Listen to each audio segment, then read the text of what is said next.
নমস্কার বন্ধুরা, কেমন আছেন সবাই? আশা করি সবাই খুব ভালো আছেন। রান্নাবান্না অ্যান্ড ব্লগ চ্যানেল থেকে সবাইকে স্বাগতম। আজ আমি তৈরি করব একটা মুখরোচক খাবার, সবাই পছন্দ করবে এই খাবারটা। দেখুন, বিকালের চায়ের সাথে ভীষণই ভালো লাগে খেতে।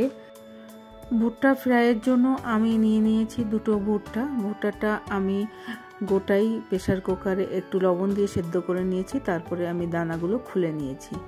এরপরে আমি 1 চামচ কর্নফ্লাওয়ার আর 1 চামচ ময়দা দিয়ে ভুট্টাটাকে এমনভাবে কোট করে নিতে হবে, ভুট্টার গায়ে যে জলটা আছে সেই জলটা যেন শুষে যায়। জলটা যেন একদমই না থাকে, তাহলে তেলে দিলে কিন্তু ছিটতে পারে। সেই জন্য একদমই খুব ভালো করে একটু জল ছিটিয়ে ভালো করে কোট করে নিতে হবে। দেখুন, আমি যেভাবে কোট করছি সেভাবে বারবার একটু ময়দা কর্নফ্লাওয়ার দিয়ে কোট করে নিচ্ছি।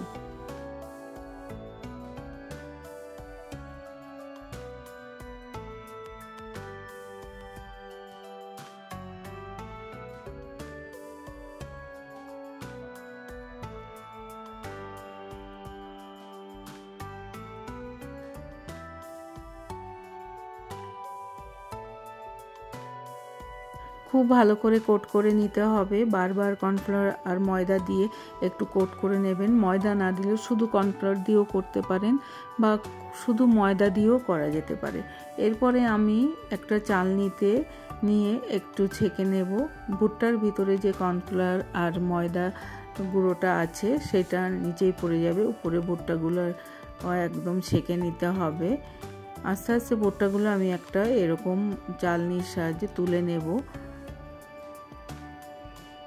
এতে করে ভুট্টার ভিতরে যে কর্নফ্লাওয়ার আর ময়দার যে ডাস্টগুলো থাকবে সেটা তেলে পড়লে পুড়ে যাবে না। এইভাবে আমি ভুট্টার দানাগুলো তুলে নিচ্ছি।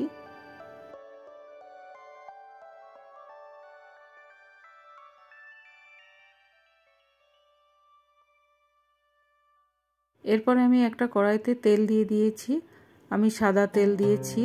তেলটা একটু হালকা গরম হলে আমি একটা ভুট্টা দিয়ে একটু দেখে নিলাম যে ভুট্টাগুলো ভেসে উঠছে কিনা, এবার ঠিক হয়েছে কিনা গরমটা। ভুট্টাগুলো দিলে একদম তেলে কড়ার তলার দিকে চলে যাবে। তারপর ভুট্টাগুলো আস্তে আস্তে যখন ভাজা হয়ে যাবে দেখবেন ভুট্টাগুলো ভেসে উঠবে উপরের দিকে। আর অবশ্যই একটু ঢাকনা ইউজ করবেন, তা না হলে ভুট্টাগুলো একটু ফুটে উঠতে পারে, একটু ছিটতে পারে। সেই জন্য অবশ্যই ঢাকনা ব্যবহার করবেন। খুব সাবধান মতো ভুট্টাগুলো একটু ভাজতে হবে। দু একটা ভুট্টা অনেক সময় দেখা যায় কোট হয়নি, সেই ভুট্টাটা তেলে দিলে একটু ছিটতে পারে। ভুট্টাগুলো আমি একদম ব্রাউন কালার করে ভেজে নেব। দেখুন, ভুট্টা আমার ভাজা হয়ে গেছে, আমি তুলে নিচ্ছি।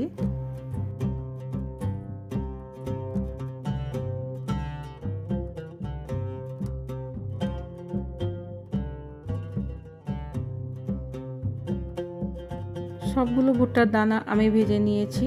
এরপরে দেখুন ঠান্ডা হতে দিয়েছি। দেখুন কি সুন্দর হয়েছে ভুট্টার দানাগুলো। এটা শুধু এইভাবেও চায়ের সাথে খাওয়া যায়, কিন্তু আমি একটু ভুট্টার দানাগুলো একটু মশলা ধরনের করব। সেজন্য কড়াইতে একটু আমি 1 চামচ বাটার দিয়ে দিয়েছি। বাটারটা একটু গরম হয়ে গেলে দিয়ে দেবো একটা পেঁয়াজ কুচি আর 2টো লঙ্কা কুচি। এরপরে দিয়ে দিলাম 1/2 চামচ আদা কুচি, কি 1/2 চামচ আদা পেস্ট দিলেও হয়। এরপরে দিয়ে দেবো আমি 4 চামচ মতো টমেটো সসটা দিয়ে পেঁয়াজের সাথে খুব ভালো করে নেড়ে নেব। আর দিয়ে দেব 1/2 চামচ মতো কাশ্মীরি লাল লঙ্কার গুঁড়ো। এরপরে ভেজে রাখা আমি ভুট্টাগুলো এর মধ্যে দিয়ে খুব ভালো করে নেড়ে চেড়ে মিশিয়ে নেব।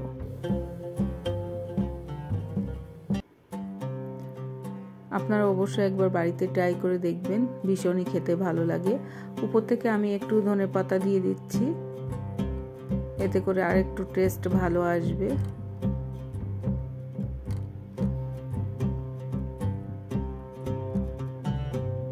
দিয়ে দিচ্ছি সামান্য গোলমরিচের গুঁড়ো।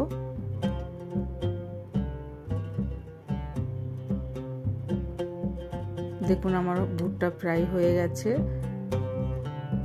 অবশ্যই বাড়িতে একবার করে খেয়ে দেখবেন, ভীষণই ভালো লাগে খেতে।